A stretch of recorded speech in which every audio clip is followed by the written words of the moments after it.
Cinema is a form of entertainment at heart, but it was made to solve a problem, like all technology is. Those problems lie in our frequent need to reproduce and progress forward. Some researchers believe cinema was propelled by the Industrial Revolution and simply moved forward from there. Others think it was just a natural shift from still images. After looking it up for weeks, I'd suspect films were a byproduct of natural progression and, simply put, the human imagination. The idea of replicating life on screen was too tempting for us not to try. Whichever way, cinema has permanently etched itself into our society, and some films have affected us more than others. Here are some examples. When you talk about social impact made by films, you can't help but think of 2001: A Space Odyssey. Released in 1968 and directed by Stanley Kubrick, this film sort of epitomized the late 60s and their ideals, exploring the vast unknown in space and trying to really discover a relationship with our technology that was developing at the time. No, we didn't all develop a relationship like Hal did in the film, but it was a concern for a lot of people at that time. And I guess it was shown in 2001: A Space Odyssey. Now, even some more abstract films, well, it's personally one of my favorites, Bruce Lee's Enter the Dragon. Now, how has that affected anyone socially? Well, by that time there was a huge stigma against Asians, that they were weak, that they had buck tooth, or whatever. When that movie was released, it sort of emphasized and underscored and even helped propagate more Asian strong and influenced films.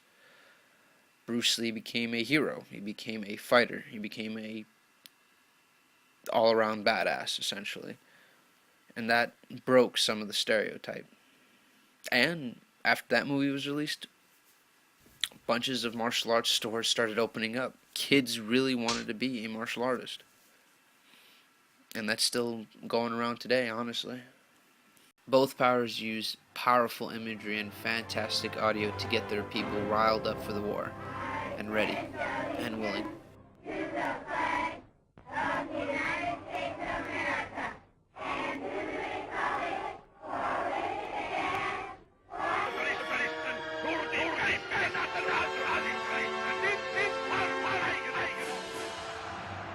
The triumph of the will made Hitler look like a god.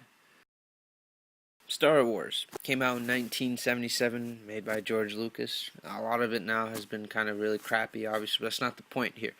Reagan made a speech about it once in his defense policies, and it was to try to sort of explain his new initiative about focusing on strategic defense mechanisms to try and counter nuclear warfare. A lot of it was based totally on unrealistic terms, but the fact that he used that film specifically to try and define his ideologies in a simpler way goes to show how much that affected society at that point, at least on the political stages. Another film that may have caused tremendous social impact was Braveheart.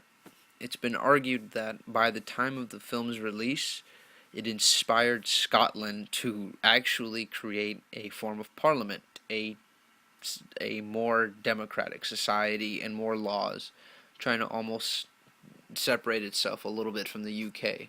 Now, these are not my words. These are findings by a book titled From Hollywood to Holyrood by Lynn Anderson. It was released in July 2005. The Passion of the Christ is an easy example of how it's affected society, not only because of its controversial aspects, but simply because it is a telling of what's been told in the Bible. There was a huge outcry when that movie was released. People hated it, people loved it. People were affected by it. The religious aspects, maybe even more than the social, got shocked by it. One such example was, and probably the most powerful segment, is where a 21-year-old Texas gentleman saw the Passion of the Christ and was so moved by it that he turned himself for murder of his pregnant girlfriend in a case that had been ruled as suicide.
What shall I do?